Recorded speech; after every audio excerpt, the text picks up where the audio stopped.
Welcome to a somewhat small milestone, episode 10 of Show and Tell. This is my small adventure in highlighting the creators and contributors to the Magic the Gathering community. Today, I'm thrilled to be joined by Veronica, Ron, a girl named Ron, streamer, commander player, corn aficionado. Thank you for coming on today, Ron. Pleasure to have you on the show. Thank you for having me. I'm glad to be here, and I'm glad to be a part of your milestone episode. Thank you. That means a lot. I'm very stoked to have you on. I always say, which is really silly and not super clever, but the best place is always to start at the beginning. So talk to me about what got you into Magic. When did you start playing, and what kind of got you to start playing? Well, I wanted to start playing several years ago, maybe like 8 years ago or so. Maybe more. Let's see, 2012-ish, 2013. I wanted to learn. I was finishing my master's, and as I was a student, I was always at Barnes & Noble, and I found that to be like not only a handy place to go and study, but I found it really relaxing. And if I had a particularly stressful work day, I would always go to Barnes & Noble and kind of decompress. And they have a bargain bin that they put out like several times a year, and they had this big like rectangular box basically of bargain things, and they had Magic the Gathering cards, like a box set or something. Wow, that's cool. And I bought it super cheap, and I knew somebody that was in my master's cohort that knew how to play allegedly, and told me that they would teach me. And they either really didn't know how to play or were a terrible teacher, but either way, I couldn't grasp the concept. And we played maybe twice, and I just put it down, and I had those cards just sitting there. And it pains me to say this now, but I think I threw them away. Oh, no. Because I know. Ugh. I know. I think I threw all those cards away because I was like, I'm never going to play this. And I just like junked them. And I was like, I was moving, and I was like, I have to stop holding on to things in case they're valuable. I just need to let them go. Like, they're just cardboard. They're just paper. I have to move, and I have to like get rid of things. So I think I threw them away because I went to look for them like recently, and I just couldn't find them. And I'm like, I'm pretty sure I threw them away in the move. But alas, I never touched Magic again until post-pandemic, when freshly post-pandemic, when the stores like started opening back up again, and they started doing events and things. I was like, I want to learn how to play Magic. I want to pick it up again. So I went to my LGS, which I went to for other things, for board games and such. I knew they sold Magic cards. So I said, hey, I really want to learn how to play Magic. Like, what's a good place to start? And they're like asking me questions that you would ask somebody who knows something about Magic, and I know nothing about Magic. So they're like, what format do you want to play? And I'm like, what does that mean? What do you mean, what format? They're naming, they're like, oh, do you want to play Modern, Legacy, Pauper? I'm like, what are you saying? And they're like, okay, I think the best place for you to start is Commander. It's really like popular right now, and you can buy a box that's already made, and you don't have to like build your own. You don't have to buy cards. Like, you could just play it out of the box. And I'm like, okay, that sounds like a good place. And they're like, well, what kind of player are you? I'm like, what does that mean? So they're like, well, do you want to be like destructive? Do you want to be like, political? Do you want to be? And I was like, they tried to describe to me what each color does, and I was like, ooh, I want to be destructive. So they like gave me like a red blue deck, and I didn't like it at all. Yeah. And I was like, no, I was wrong. This is not the kind of player I am. And I ended up loving the Orzhov. I learned on Strixhaven, the Orzhov deck, but I swapped the commander from Brina to Felisa, which is the alternate commander in the deck. And I played it as is for months and months, and I had a pretty good win rate with it, and I just really loved it. And my LGS is like, when are you going to improve it? When are you going to make your own decks? When are you going to build upon this? And I'm like, never. It's perfect. I love it. And they're like, Perfect. well, you got to play something else sometime. And I'm like, okay, Debatable, maybe one day, maybe soon. Yeah. So, I started playing Magic I learned in like April 2021. Mm-hmm. So I've just been playing about a year and a half now. Wow. And I started deck building my own decks like probably around August of 2021. The first deck I ever built was my favorite animal is a narwhal, and I found out that there is a narwhal card, and I was like, I have to build a deck around this card. So I built like the jankiest fish themed, like every card in the deck has to have water or a water creature or an aquatic something on it.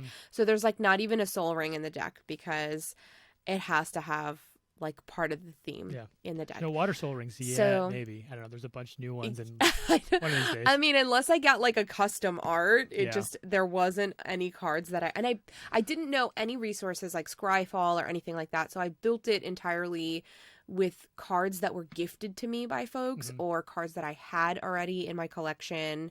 I used Cherix as the commander, and it cares about the number of islands you have, so I only use basic islands as my lands.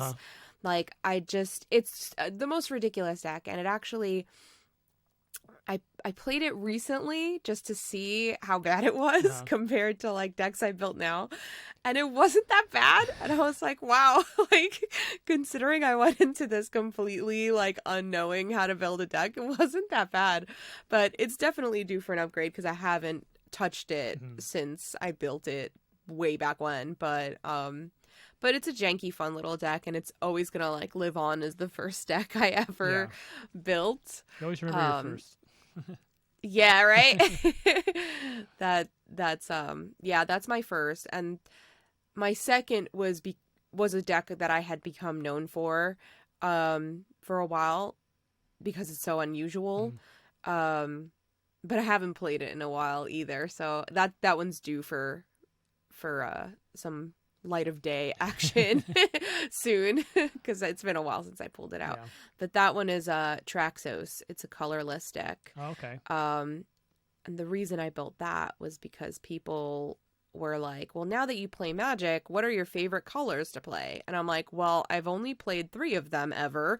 And I wouldn't say that I've played them the way that they play because I've played an Orzhov Precon and a janky fish deck. So couldn't even tell you that those are my favorite colors. I haven't played all the colors.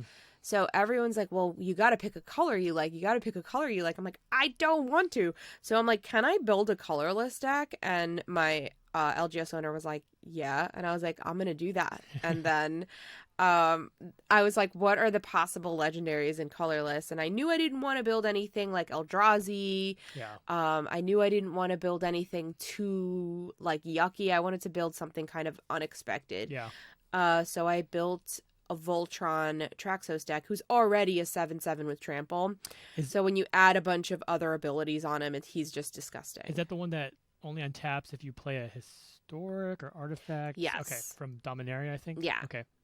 That's a cool card. So it is all artifacts. It's all colorless. I mean, there's some like instants and sorceries and things like that, but everything is colors. I have multiple ways to untap him. I have some creatures and some artifacts that allow me to untap things at end step or whatever. So, it's a fun deck, and it quickly became a deck that I was known for, because it's so strange and so unusual, and it was just a lot of fun to play. And it's not super oppressive because you're limited to colorless spells. It's mostly artifacts, but once there's artifact removal, it's like, bye y'all, see you later. Like if there's like a lot of artifact removal in a game, I'm like, deuces, I've got nothing here. There's even that Void Mirror. It came out in it's like if you play a colorless spell or something, just immediately gets countered or something or other. Like, what was that from? Double Masters, or I don't know. I can imagine like real, probably fun to play, but probably easy. Like, okay, like I'm done. It's like, see you later. Thanks for just completely Yeah, turning my deck off. if you don't deal with the person that is most likely to turn your deck off first, then you're gonna lose. Like, there's not a lot of creatures in it. It doesn't generate, like, it has ways to generate tokens that, work for blockers, but I don't tutor for anything in that deck, so it's like they have to play naturally. Yeah.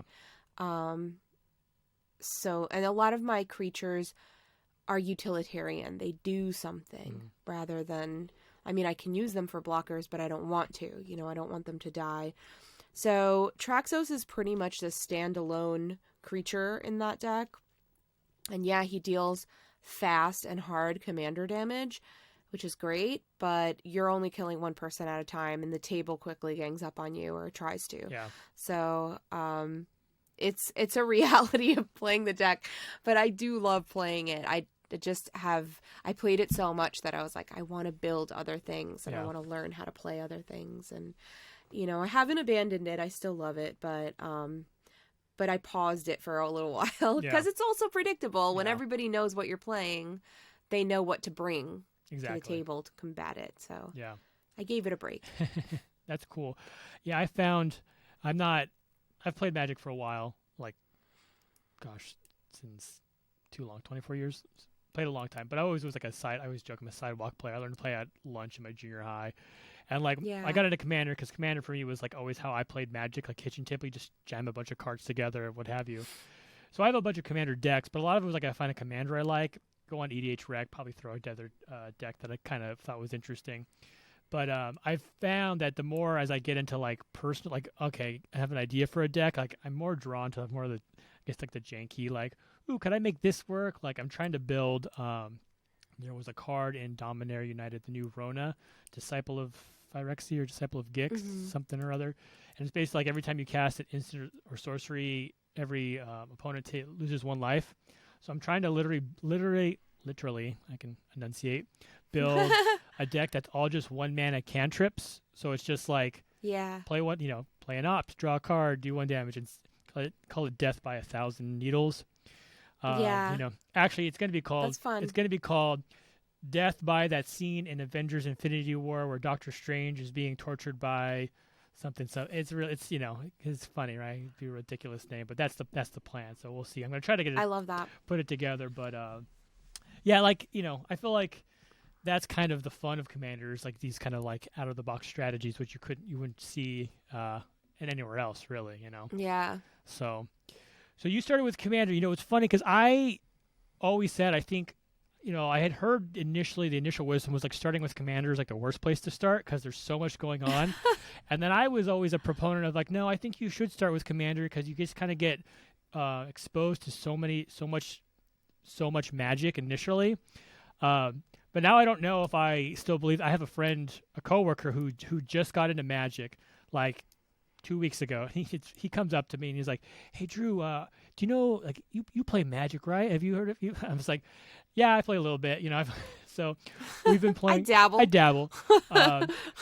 So like I've been playing with him at lunch, and I have Pauper deck, so I've been teaching him with Pauper because I figured like, oh, 2 people. I'm building a Pauper deck right now. Oh really? Yeah, Pauper's pretty sweet. But even like the low level of Pauper, like trying to go through and so when you attack, like you tap your creature. Okay, that's right, tap it, and then like play it. So I'm like, man, I could only imagine someone super fresh playing Commander. So I still think just getting thrown in the deep end of Commander might be the way to go. But I'm like, okay, I can understand how that could be a lot for a new player in terms of mechanics and like functionality. It is overwhelming. So okay, I was gifted the Lathril Elf deck. First. Okay. When I started learning how to play Commander. And I hated it. I just didn't understand it. I felt like there were too many moving parts, too much to read, like too many mechanisms that I didn't understand as a new player. Yeah. And I was like, how do I do this? What do I do with this? And I just didn't like it. I found it overwhelming. Yeah. And I couldn't keep track of a busy board as a new player. Yeah. So when I played the Orzhov deck, I felt really at home, and I felt like, okay, I can do this. And once I know, like, you play a card and you see the art and you kind of like remember what it says on the, like, oh, I've played this card before, I've seen this before, so it does this. And then you don't have to like sit there reading every word, you know, diligently and carefully, because you kind of remember you've played it before. But it's also it's kind of like, I'm going to equate this to learning sailing. I took sailing lessons. Yeah, I took sailing lessons. I'm a licensed sailor. That's a fun fact. I live in the city, but you know, I learned I learned by like the Statue of Liberty, like the Hudson River, on like, it was like the New York skyline. It was like a movie. It was dumb, but no, that's cool. That's awesome. That's not dumb. That's it's really it's really cool. But yeah, I learned to sail, and you have to have like 3 days on the water. And the first day I went out, it was very windy. So even though it was like late April and it was quite warm outside, they were like, bring your jackets because it's cold out on the water. And I was like, how cold can it be? And it was really cold. And it was super windy, which was great for sailing. Yeah. But like there were times where the sailboat was almost like completely sideways, and there was like water coming into the sailboat, like as you were trying to turn. And there were like drain holes on the side of the inside of the boat that, like, you know, when water comes in, it drains back out. So you're not going to like sink. It's designed that way. Yeah. But we're like almost completely turned over. The instructor is like calm as anything. And he's like, no, that's fine. That's normal. You're doing great. You're doing great. And we're like, okay. So we trust the guy, right? The second day, there was like no wind at all. And it was like super calm. It was just a completely different experience. And I remember saying, if I had that day first and then had the windy day where I thought the boat was going to capsize, I would have been panicked. You know, like I think I would have been made more nervous, like, oh shoot, this isn't normal, you know? And so I kind of feel that way maybe about like learning Commander first. It's like, if you get a complicated format first, then everything else seems easy. Yeah. Where if you learned on something that's like easy or traditional, then maybe moving up to Commander is tedious, or like it feels like learning something new all over again. Yeah.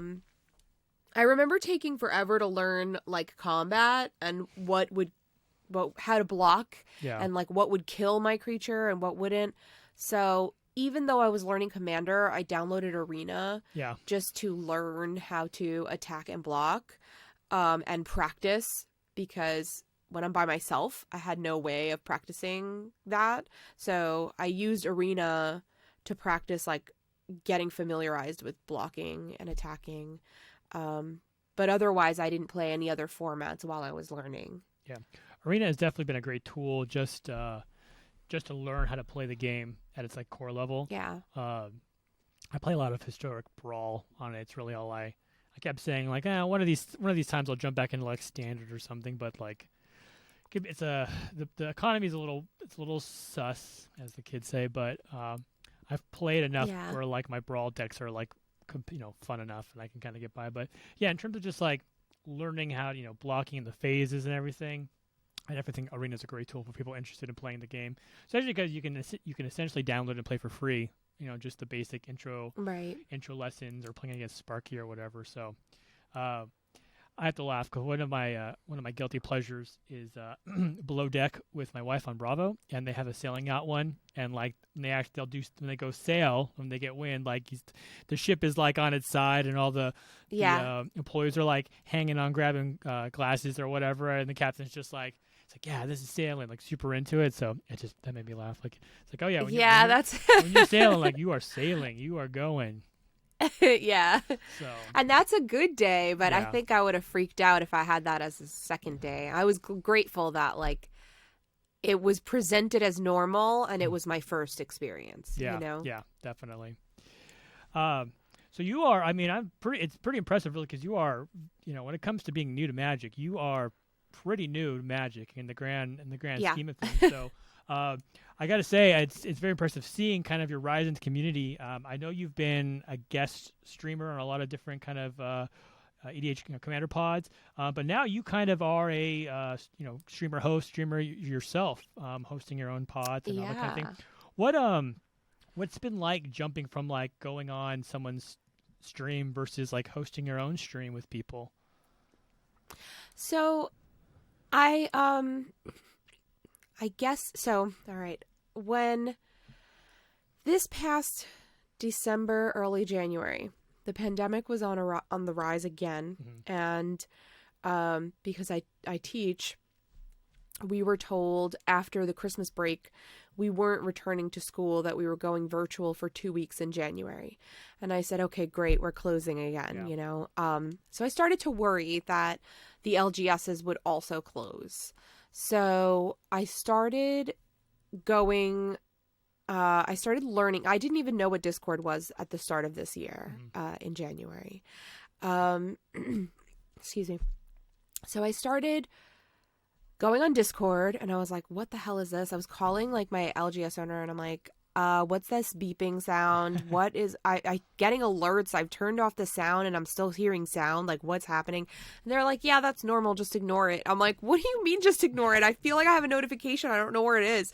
So I just had no idea. I still don't know where the booping sound is coming from. I get them all the time. I don't know where they are. But Discord, I have this I kind of know Discord now, but I was thrown into it. I was like, I don't understand how there's different servers and channels, and I would close it, but I would still get beeping. I just figured out I figured out the beeping. If you want me to tell you when we're done here, I can tell you. Like you close Discord, but it still beeps. Like I finally figured out the trick to that, so I can let you in on a secret.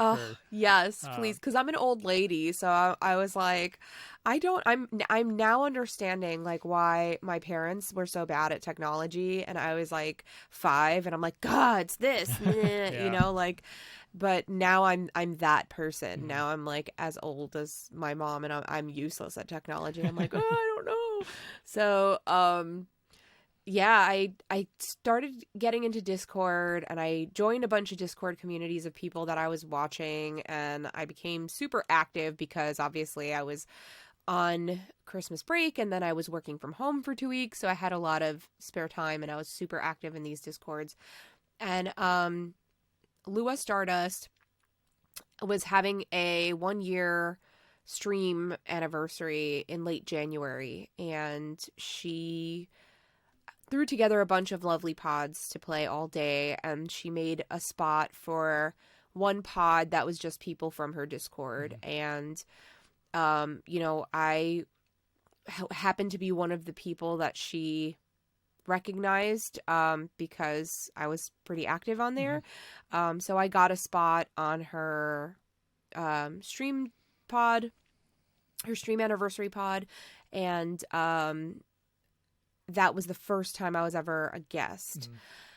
And I think from there I started getting invited as a guest once in a while on more and more streams. And then she and I became very good friends, so now we're like friends like in real life. But Lua, friend of the show, Lua, she's been on, she's the best. Lua's she's super awesome. Very, very so cool. She and I are now real life friends, which is a really cool thing. I love being her friend. She's great. And super supportive. That's why I'm making a pauper deck, by the way, because she and Tori have a new project called Scry Babies, and because they are both local to me, we are going to film together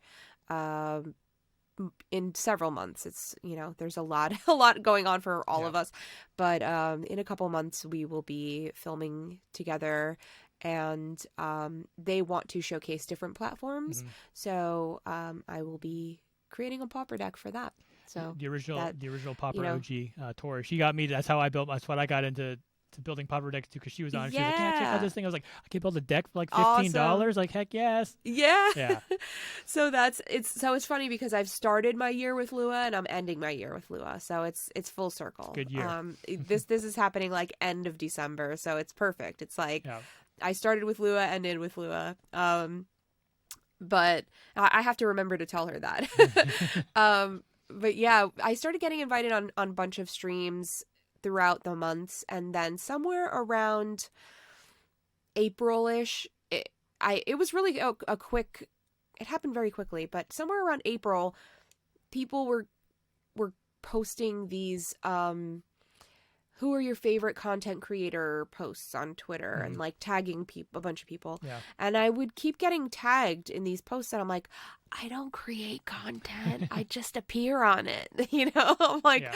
I'm not a creator. I'm just a face that I'm a vessel shows through up. what the content flows. Yeah.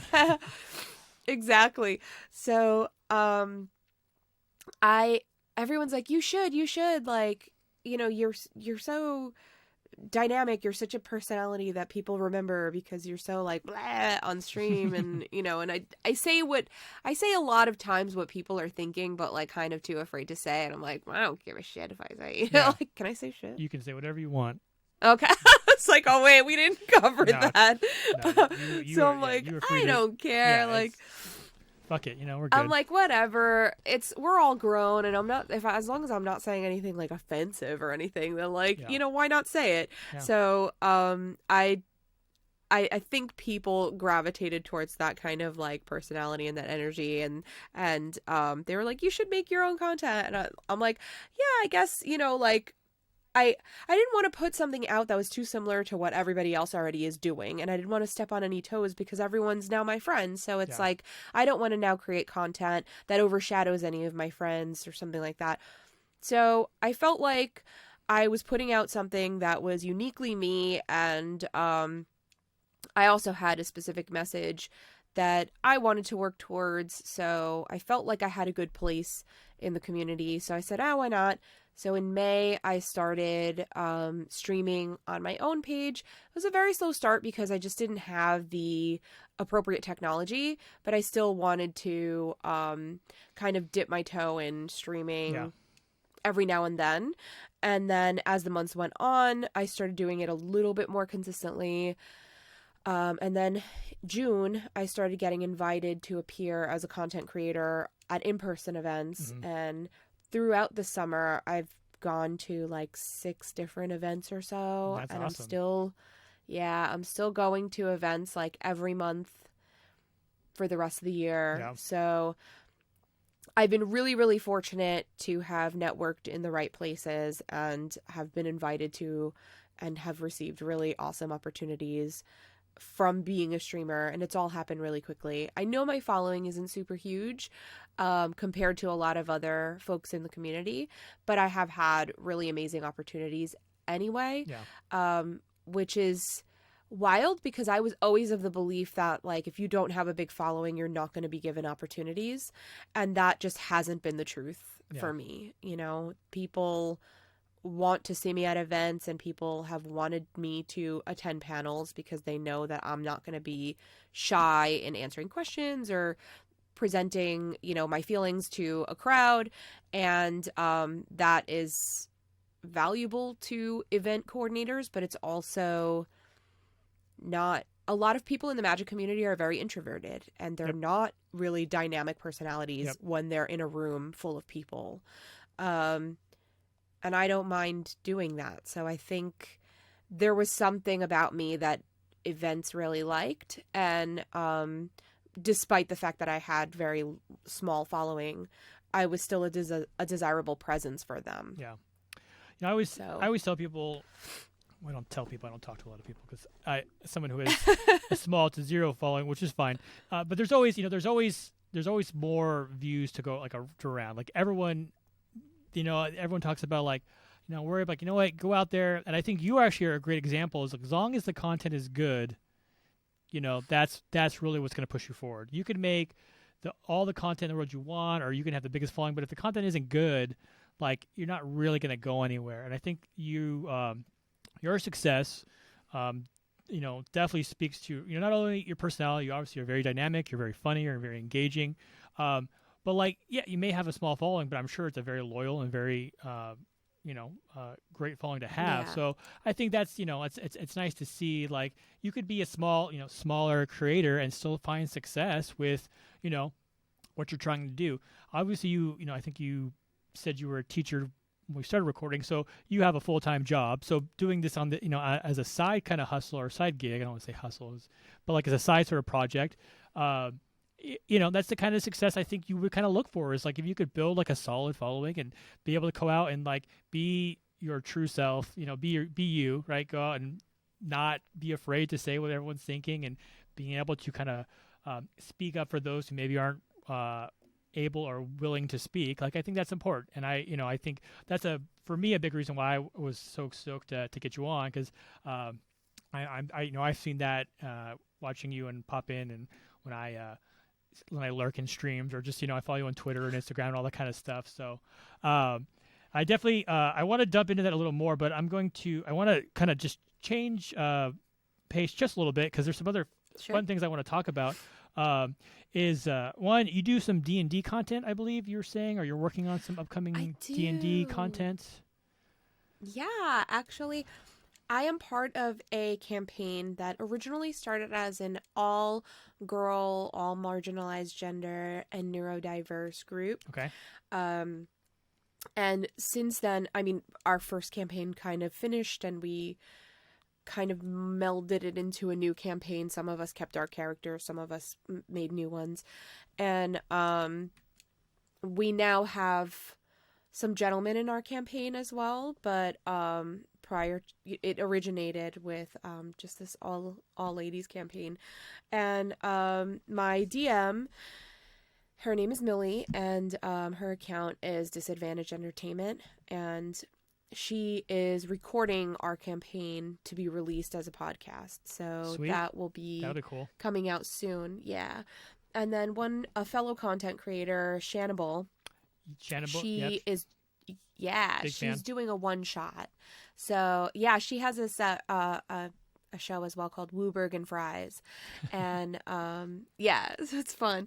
And she is DMing a one-shot that's kind of like a spooky Halloween theme. Okay. So I think we are meeting next week to record it and hopefully edit and release it for Halloween. Awesome. I think I actually took her Gates, what's the 9 fingers, whatever list to build a Gates deck. So Shannon was great. That's awesome. Yeah. That's really cool. I mean, that's the D&D thing. I do D&D with some friends. It's a big group of like we're all in our mid-30s, and a bunch of them have kids. So, and it's like, can we schedule like 3 months out? The next session, 3 months, is that good for everyone? Can everyone make it in? So it's but when we get together to play, like, I think Dungeons and Dragons is a very I think these days, like, a lot of the nerd world is a lot more inviting, or not inviting. People accept it more. It's kind of it's very mainstream. When I think about, like, when I was younger, it like, wasn't like that when we were kids. No, not at all. No. As the kid who was probably most known for his love of Star Wars in elementary school, we've definitely come a long way from back, the nerdy kids in the back with their lightsabers or what have you. So So it's funny because I love Star Wars, and I feel like I really didn't get into my nerdy peak until like late high school, early college. Mm-hmm. I've always been nerdy in the sense that I've always been smart. Yeah. And I've always been in like gifted and talented programs as a kid. Yeah. And my mom was super strict, so I wasn't allowed to like hang out, like all my friends were out like past dark, and I wasn't allowed that. So, I had nothing to do but stay home and read. And I played the saxophone because I like idolize Lisa Simpson. So like that's. I play bass. I'm mostly a bassist, but I play a little guitar. But the saxophone is always, I was like, man, if I could play a brass instrument, and it's very specific. If I could play a brass instrument, it's a woodwind. Or woodwind, excuse it's me. It's not a brass. It's a woodwind. Woodwind. Yes, excuse me. Actually, that's a lie. I'd probably choose. You want to talk about nerdy? If I could choose a woodwind, actually, my first choice would be a clarinet, because Benny Goodman played a clarinet, okay. And I'm a big fan of Benny Goodman, which is Fair. a big band. Grandfather got me into it, but saxophone is a close second. Saxophone is a saxophone. Okay, sorry. Saxophone. I just loved Lisa Simpson, so I wanted to be her, and I played the saxophone because I wanted to be Lisa. But yeah, I was always kind of a nerd, and I was always like studious and well read, growing up. And then, but I was also really diverse, and I fit in with a lot of different groups of kids. So I didn't have like, I wasn't like in a clique because I had friends in every clique. Yeah. But I was like always a singer and a theater nerd, and I was in like poetry club, and but I was never in high school. I was never like bullied or like treated like a nerd. Yeah. Like the kids knew that I was like nerdy, but I was also kind of cool, so they were like okay with it. So I guess in the hierarchy, like the popular kids were like assholes. Yeah. So like I wasn't there because I wasn't an asshole, but like a lot of people knew me, so I was like popular because people knew me, but I wasn't an asshole. So like I was here, You were a tweener. My dad used to call me a tweener because you go between all these different groups. Because I kind of same thing. I've always been still am very nerdy, but like I also put a bunch of sports and like just kind of nice guy, read a lot, but like you're just nice. I mean, people knew you because you were just kind of around, but it wasn't because you were everywhere. You were everywhere, yeah. So yeah, I definitely know exactly what you're talking about in terms of like that was definitely me as well. And I loved to talk. I was always social, and I wasn't shy. I didn't mind like kind of being the ham or the voice of people. I was always that. So but in high school and in college, I guess just meeting new people and having exposure to people outside of like the bubble I was from. Yeah. I got exposed to other fandoms and other things that I would have never known about. Yeah. And so that's when I started getting into anime, and I started getting into, like deeper, like I always knew Star Wars and I'd seen them, but I wasn't like a huge fan until much later on, and then I started really getting deep into like Lord of the Rings and all that stuff. Like I watched all of the movies come out. I had read like The Hobbit as a kid, but then I reread it and I read all the Lord of the Rings, and then I watched all the movies come out like when I was in college, and that kind of like it's a completely different world, as I aged, I got nerdier and nerdier and nerdier, and then like here I am I guess I was 37 when I started. So I'm like, I'm 37. I'm going to learn how to play Magic the Gathering. Yeah. So now I'm 38 and I'm like, I'm going to become a streamer. It's like, that's why people still want to watch me, which is miraculous, but here we are. Yeah. Well, that's cool. I mean, I joke, I'm an elder nerd. Actually, my friends used to call me Mario because like, they were like, Drew knows a lot about a lot of different nerdy things. He may not know a ton about one thing, but he knows he's got a general knowledge. A bunch of things. So, same thing. I was like, I'm going to start making a Magic YouTube show in my mid 30s too, because like, why not? Like it's Yeah. But it's nice. It's cool seeing people kind of come in and like, we have like a Lord of the Rings show on Amazon now, and like all these new Star Wars shows and like the sequels and all this. So isn't it wild? What a world. If you would have told me when I was 9, like, there was even when I was 9, there was going to be 7, 8, at least 8 more Star Wars movies, and there were going to be like TV shows and all this other stuff. Like, never would have believed you. Never in a million years. So, but that's cool. I mean, and I think it's good. I think what's nice is like with these sort of things becoming mainstream and like different sorts of people kind of being exposed to it. I know it can be said for like a lot of things, but I think a lot of times, especially like nerd-related things, there could be a lot of unnecessary gatekeeping, and sure, absolutely, Magic especially. And I think it's important for people to realize that they are, welcome and accepted in these communities, because they're big enough for everybody. Like there's no need to exclude anyone from having access and enjoying these sort of mediums. So it's another slight pivot, but I have to ask about your candles. You make candles, and not just I do. You make nerdy scented candles, fandom based candles. Yes. So fandom candles. I know you have magic.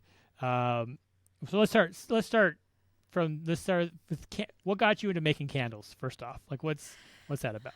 Oh, man, I started doing candles before I started doing magic. I actually had a friend who made these really cute like handmade soaps, and they looked like Okay. cupcakes, and they really did look like cupcakes. Like she started selling them at like a local fair, and kids would try to buy them to eat them, Oh, and she's like, they're soap, honey, you can't eat them. don't do You that. know, and like, yeah, like, no, don't eat it, it's soap. So but they were beautiful, and I was like, I'm Oh, so proud of you, these are so cool. yeah. And I was a patron of, at the time, like subscription boxes were really popular. Yep. I don't know if they still are, but monthly kind of mystery subscription boxes, like Loot Crate was a big Yep. thing. And, you know, a lot of people were super into that at the time. So I was like, you should do like a monthly subscription where like maybe the cupcake is themed every month of like, you know, it's got like pastels for Easter or springtime, or like, you know, orange and black for Halloween or whatever. Like, you know, just every month people get a different like scent, a different image on these cupcakes. Yeah. And I was like, I bet you they do really well. And she was like, oh, that's a great idea, but I feel like maybe I would want to put something else in it, like a lip balm or something, you know, something else.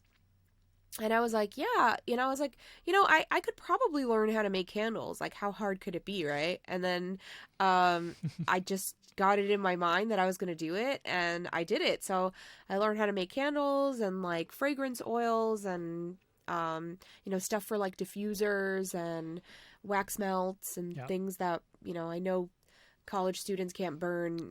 candles in their rooms, so they use all the other alternatives Hmm. and like room sprays. So I got into making all this, and we, for 3 years, had a sub box together. Oh, wow. So we each had our own company. So she kept her soap company, and I opened my candle company. But we had a sub box together. That was pretty successful at one point, but just we got super busy and just couldn't handle the load anymore. Yeah. But so we disbanded it and said, you know, maybe we'll do it again sometime, but at the moment we just can't. We don't have the time for it. Yeah.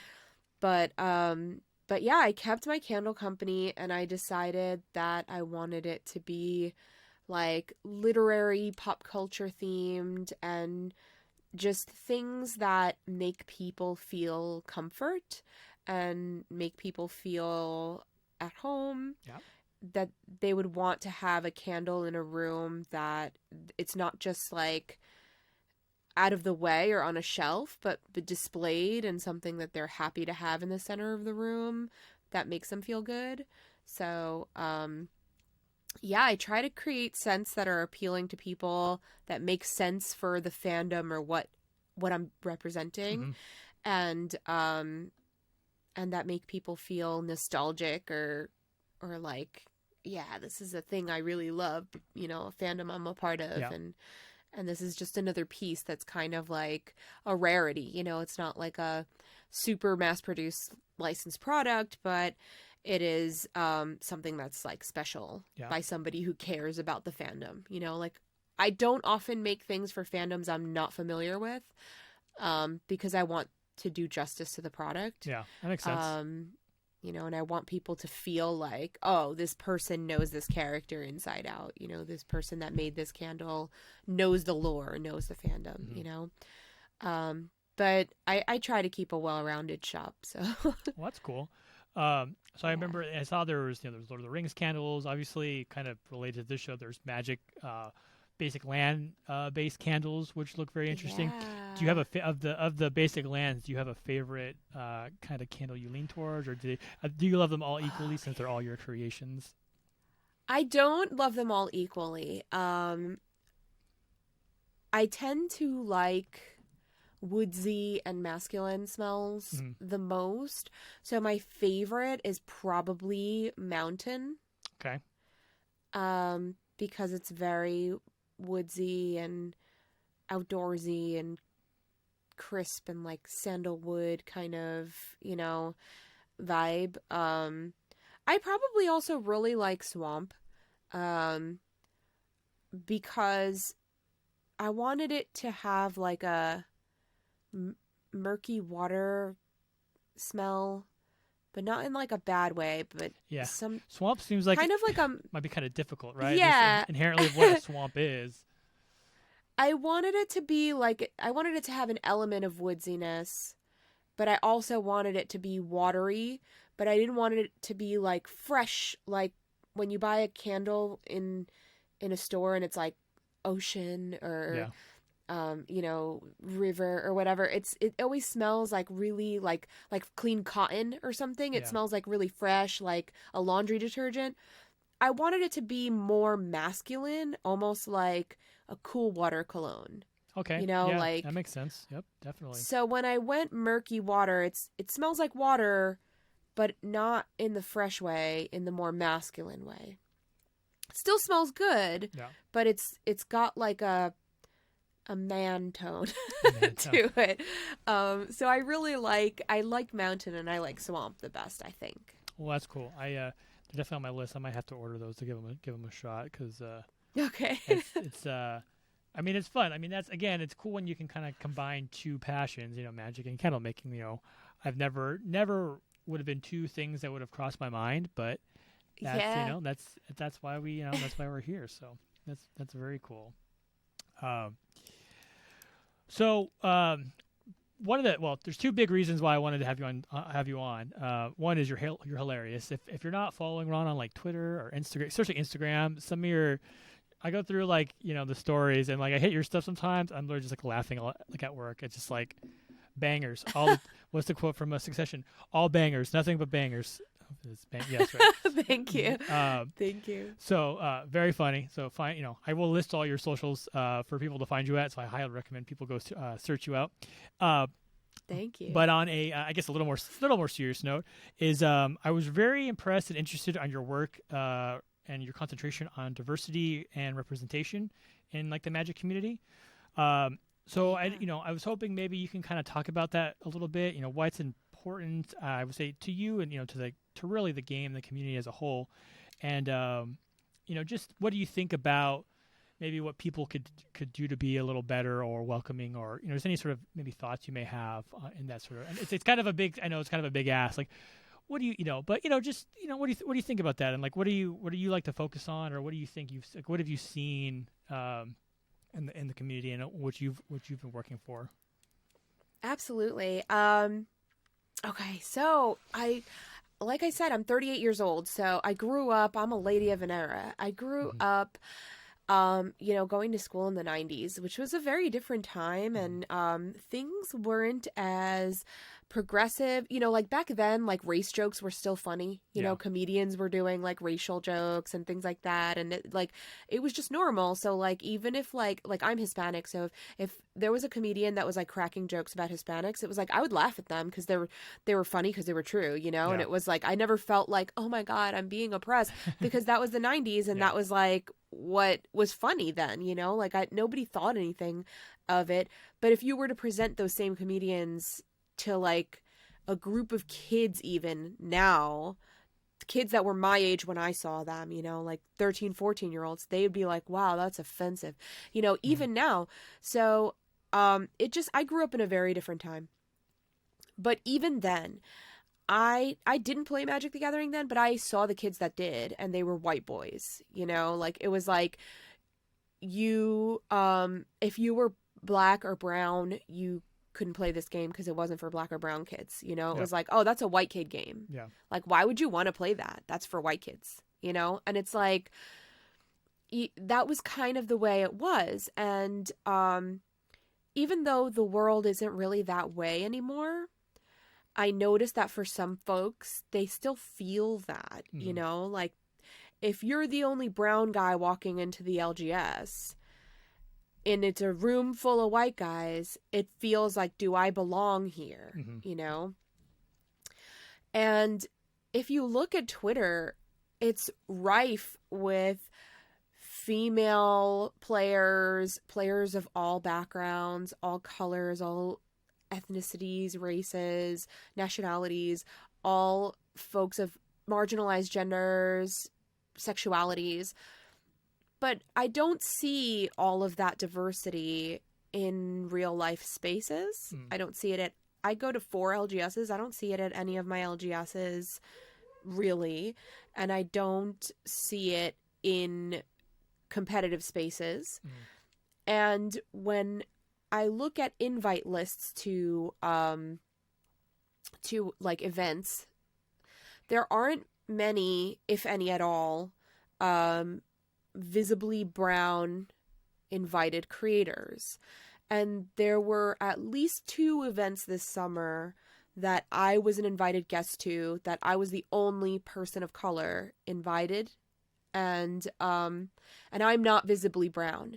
And there were folks that were, once the guest list was announced, people were saying, wow, event so white, blah, blah, blah. Like every single person on there is white.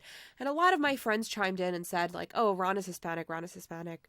And those folks that made those comments said like, oh, my apologies. And I understand that I'm white passing in some ways, but they're not wrong when they say, okay, but there's one brown person on the panel. Yeah. And it's like, why isn't there more?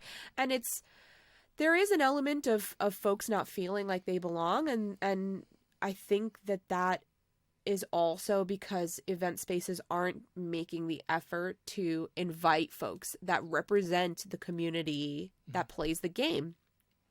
So it's really important to me and significant to me to listen to the requests and the like, I don't want to say demands, but the asks of the people. There's so many players in Magic that are like, I wish there was more diversity. And it's like, okay, well, we're the ones in charge of making sure of that, like we're the ones who can change that or can make a difference in that. And if I have any kind of persuasion or say in the matter, I'm going to speak up about it, because I have many friends of all different backgrounds, sexualities, ethnicities, races, and I care that they're seen and heard and represented in what was historically and previously a white cis man's game. And it's not that game anymore, but you wouldn't really always know it from the event spaces. Yeah. So it's important to me and meaningful to me to kind of speak up about that. And the most recent issue that I kind of couldn't keep quiet about was I sat down at a round table with Sheldon Menery at an event where we were invited guests, and it was one of the events where I was the only visibly brown, or rather not visibly, but because I was white passing, but the only person of color invited. And he sat down with all of the invited creators, all of whom were white, and a Wizards employee who was also white, and a longtime fan who was also white. And Sheldon said, how can we, as he is, for anybody who doesn't know, Sheldon Menery is one of the founding members of the Rules Committee and creators of Commander, and basically leader of the platform and the format. So the Rules Committee is run by 4 older white guys.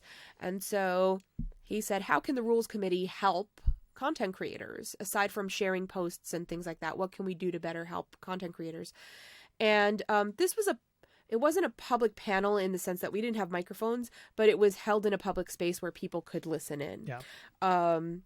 And one of the things I said was, well, the biggest thing that people are saying, that I'm hearing people talk about, are that they want more diversity in spaces, and they want to be represented from the top down. And I said, I know that you all are considering adding new members to the RC, or you will be adding members at some point. And I think it's incredibly meaningful that you seek and choose members that are representative of the community. And I think that you can do a lot for us by representing us in, from the top down. And he said, yeah, this isn't an easy decision. We've been working on this for many years, and we've been doing a lot of research and blah, blah, blah. And I said, okay, great. I trust that you are. And months later, maybe a month ago, the RC announced their 2 new additions. And one was a woman, one was a man. So yeah, it's lovely that there's a woman on the RC, but both are visibly white. As it turns out, they have Native American heritage, but this is not something that they ever really speak of. So as far as many of their own even best friends were concerned, they were white, you know? So it's like your own best friends don't even know of your heritage. So how you can't very well use that now to say, oh, well, the RC is diverse because they have this hidden background that nobody knew about, you know? And they are lovely people that are very well qualified for the job. And I'm super happy that they were chosen because I believe that they're good people for the job. But I would have liked to see also someone else that better represents I don't believe that there isn't a single person of color that isn't equally as good for the job as the two that were chosen. So I kind of talked about that a little bit, and I said I don't want, I hate to bring this up because I don't want to take away from the people who were chosen and their celebratory moment. Yeah. But I wish that there was more diverse option also hired to be promoted into the RC. And Sheldon messaged me personally and asked me some questions. One of which was, who would you have chosen? And I said, well, I'm not on the RC, so it's not my decision to choose. Also, I'm new to Commander, so I don't know every single person that is knowledgeable in this platform, much less the people across the world, because this is not the Rules Committee USA. This is Rules Committee, period. Yeah. And Command Fest, Wizards held Command Fest in at least 8 cities that were not US cities. Yeah. They were Mexico City, Europe, Asia. There must be people in those countries and those cities that also are very knowledgeable and very competitive. So why not make efforts to get to know those people and those players and maybe talk to them over the years and add one of them, There were just so many. I just said, Sheldon, I'm not going to give you a suggestion that you're going to then explain away why it wasn't a good suggestion. I think it's not my job to do the research. You said that you had, you've been investing years into this research, but you just hired up somebody from your own bubble that you're always around. And it doesn't look good to the community. The community feels let down by this, especially the community that represents people of color and people of marginalized genders and people of, from LGBT communities, that there are 0 representatives in the RC. Like, yes, there are representatives in the CAG, the advisory group, but what that message is saying is like, the top must be white and the CAG can be whatever, like, and I know that that's not what's happening, because I know that Sheldon is an advocate for minorities and people of marginalized genders, and he cares genuinely about the community, but the actions don't reflect that. And that is problematic to somebody who doesn't know him well. Yeah. And it just, in this day and age, I feel sends the wrong message, because it's taken 10, 12 years to add one new member to the RC. So do we have to wait another 10 or 12 years before we see an RC member of color? Like, it just, it hit a nerve, and I had to be honest with him about what I thought. And he asked me if I was attending Magic 30 or MTG Summit. I said I was. And he asked me to put together a panel of 8 to 10 folks to discuss this with him. And I said I'd be glad to. So it took me 2 days, and I found 8 other people, 9 including myself. All of them are people of color. Some of them are trans, some of them are bisexual, some of them are men, some of them are women, just the most diverse and knowledgeable group that I could find that were going to these events and in agreement to participate. And I found them in 2 days. And it's like, you've had years to find somebody for the RC, and I put together this group in 2 days. It's like, if I could do this in 2 days, you could have done more in years. Yeah. And so this group of folks and I, sorry for the long-winded answer, but it's something I'm super passionate about. No, I know. That's exactly, but this is what I was hoping to get, because I mean, obviously, I am a cis hetero white guy, right? I am your typical. You could see me playing Magic, you'd be like, oh yes, that makes sense. Like whatever. But you don't stand out in a room, like you belong there. Easy.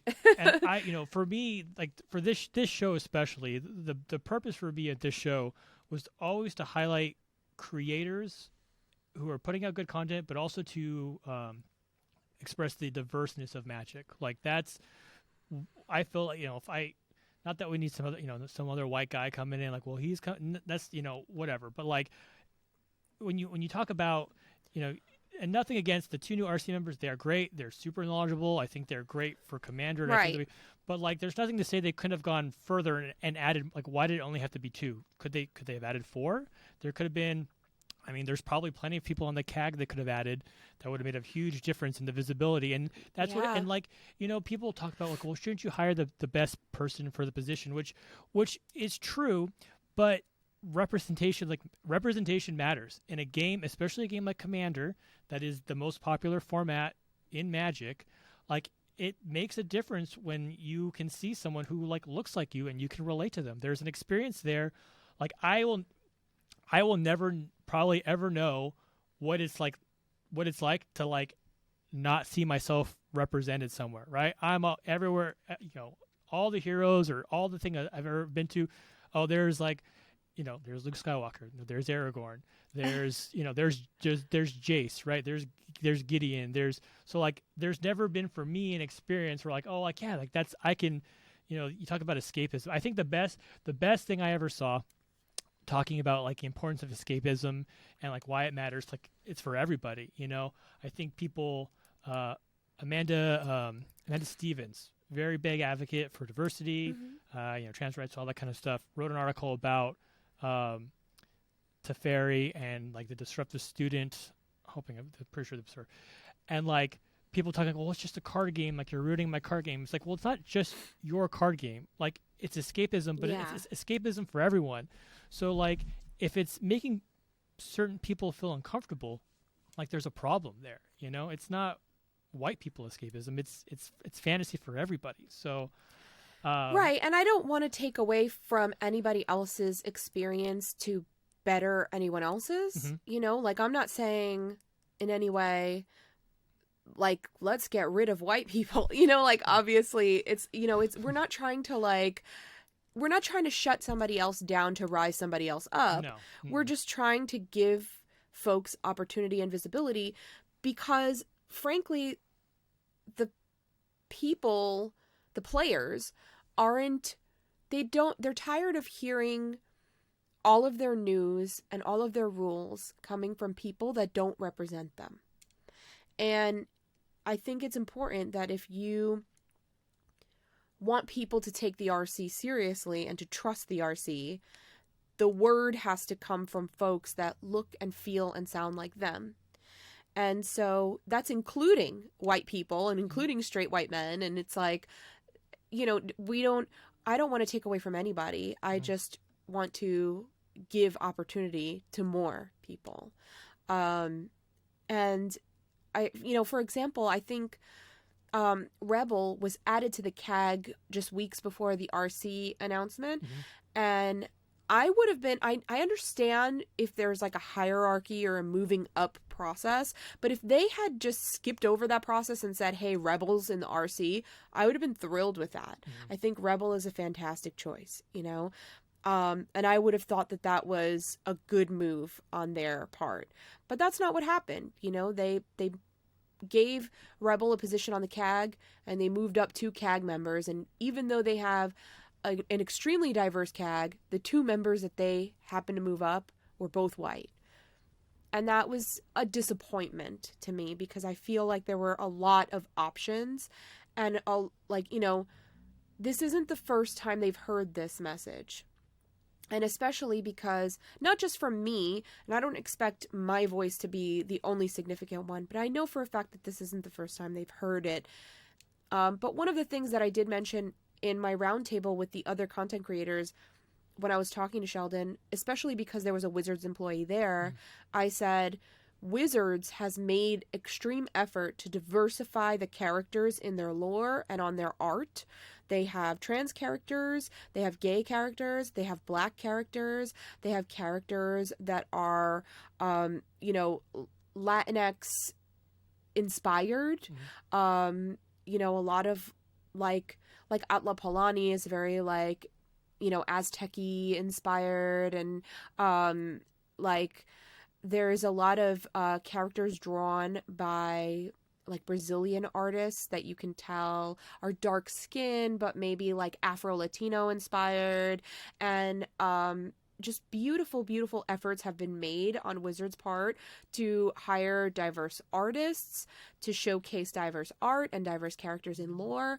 And I'm like, why are you still dragging your feet when even Wizards is ramping up the diversity, but the RC is still in 1992? It's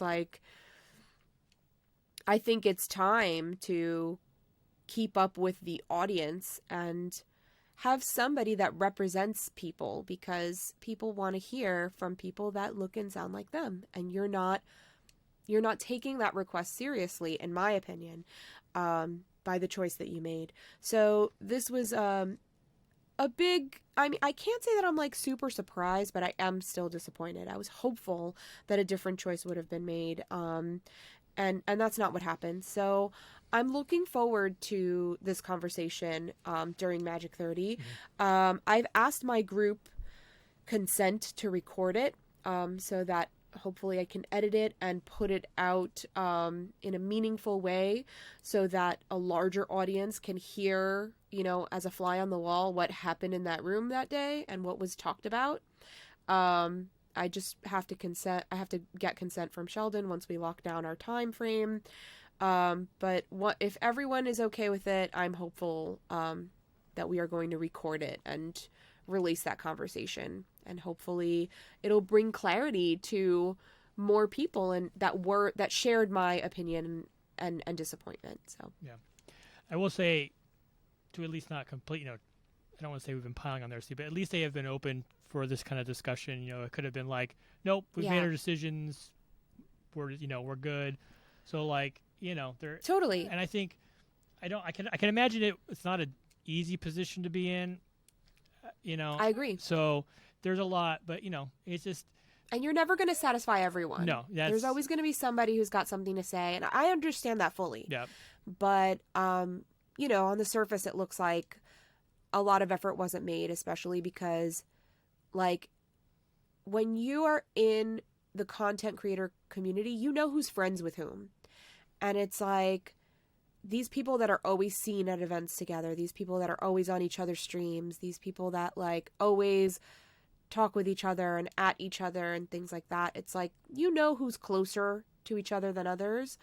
And it just felt like they just hired up from the inside and didn't bother to research. And I'm sure that that's not true, but that's what it seems, to somebody who's not in the know. It's well, they didn't even bother to try. They just hired up their own friends. Yeah. And it's, it's hard too, because being in that position of that kind of visual group is, you have to be aware of how things look visually. They're right. Past the eye test, that's part of being in those very, public roles, is you're going to have your decisions questioned and your policies and the way you conduct things analyzed, because you have to be willing to defend yourself and accept criticisms, and so well, definitely hopefully whether you get to record or not, hopefully your roundtable does go well. I hope that is very effective, and I do appreciate. I know. I'm excited for it. Yeah.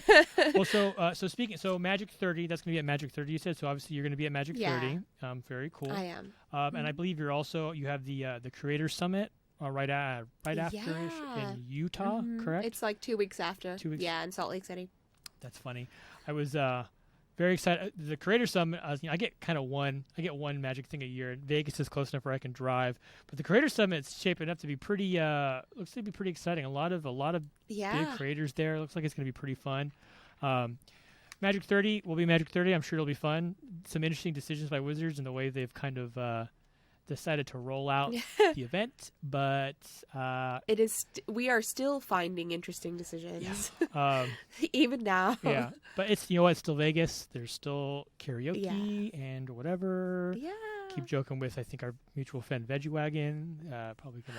I love Veggie so much. He's one of the people on my panel. So very good. Yeah, Veggie's the I'm best. very fortunate to have him. Yeah, So. There's a lot of great folks on that panel, and I am looking forward to meeting with them and having this discussion. It's going to be amazing. Very cool. Well, just to kind of start wrapping things up, again, I want to thank you so much for spending your time with me. Very great discussion. Really happy to hear what you have to say. So what I kind of do, I talk about supporting community, and we'll kind of talk beforehand. What I've been doing now, especially, is when I have a guest on, I have them choose a organization or charity. So I will be making a donation to Planned Parenthood in both our names, the show's name, and you as well, because I've been doing this past few shows. We've been making contributions to the National Abortion Federation because women's reproductive rights are under attack, and you know what? There's not really a stance on this. People deserve access to the health care they need to possibly save their life, and it shouldn't be up for debate. So we'll be making that donation to Planned Parenthood. I will probably also make a donation to the National Abortion Federation as well, just because, if there's one thing I can, small thing I can do, giving money is the most quick and easy way to kind of support these people who may not have access to healthcare they need, and try to do whatever small thing we can. Additionally, what I like to try to do when I have my guests on is I'm going to pop up what I call my community board. It's a very poorly drawn 8-bit little board, so I'm going to use some video editing and go like this, go pop, and it'll probably go pop, and it'll be up. And then so the way I can continue to support you even after our show is I am going to I'll have to talk to you about which, but I think do you still use Ko-Fi? Coffee? I don't know how to say it. K-O-F-I? Is that? I do. I have so many different platforms, but yes, I do still have a coffee account. There's a coffee and there's Fan House. Mm-hmm. I'm not exactly sure what Fan House is. I'm not super familiar with it. Whatever. I'll talk to you about it afterwards. I'm gonna basically Sure. The show will subscribe to one of those accounts, so that way we'll have a continued support of you, be it a coffee a month or what have you. Just a small way that I try to use the show to continue to support the creators I bring on, because I talk about this all the time. I had a Joe Johnson out here, and the best way to support creators, get them subscribe to their Twitch streams, support their Patreons, stuff like Coffee Anyway. Even $1 a month. When I try, I can. Even just Joe's also on our panel as well. Joe is fantastic. I think he'll be great for that. Yeah, he's amazing. So, but yeah, so that'll be a smaller way I can continue to support you. Thank you. After we're done here, I'm gonna turn. You sent me that headshot. I'm gonna turn that into like an enamel pin for the community board. It'll be pretty interesting. I've had some pretty good luck with actual real faces, so that's amazing. We'll see how that goes. So yeah, so my big old head on a pin. I think that your hair was like super long. I mean, obviously it's a little shorter now, but it was just like, oh yeah. You just cut it recently, I think, right?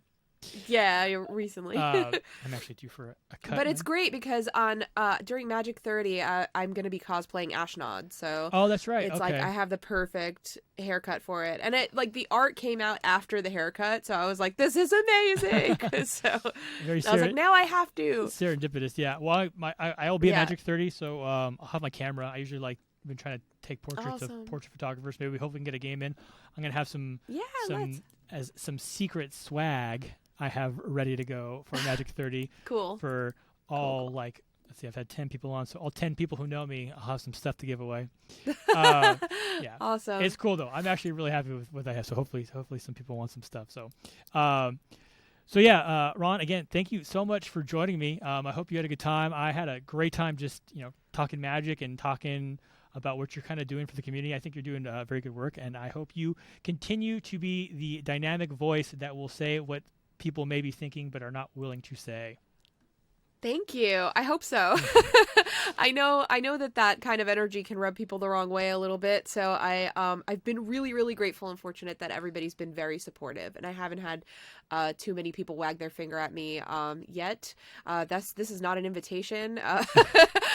Please be nice. Keep those wagging fingers holstered, people. Yeah. We need none of that around here. So. Yeah. But I've been very fortunate, and I have a really, really great friend group in this community that has been super supportive. So Perfect. I am looking forward to the future and keep moving forward. Awesome. Well, just want to say thanks again. Oh, I've just episode 10. Now, if you like the show, feel free to subscribe. Hit that subscribe button. The goal for me, end of the year, 35 subscribers. That'd be awesome. I believe I can do it. You can do it. I'm feeling it, So if not for me, do it for Ron, because she's on. She's great. You can watch her episode, just put it on repeat. It's fun times. So, like, subscribe, leave a comment. Tell me how I'm some crazy leftist. I don't care. Like, whatever, man. It's fun. It's so random. So, again, if you can find, like I said, I'll have all your socials put up. Find Ron, check out her stream, and then, if it's your Magic 30th or career, so come say hi. All right. Yeah. So thank you, and awesome. we'll catch you around next time. Thank you.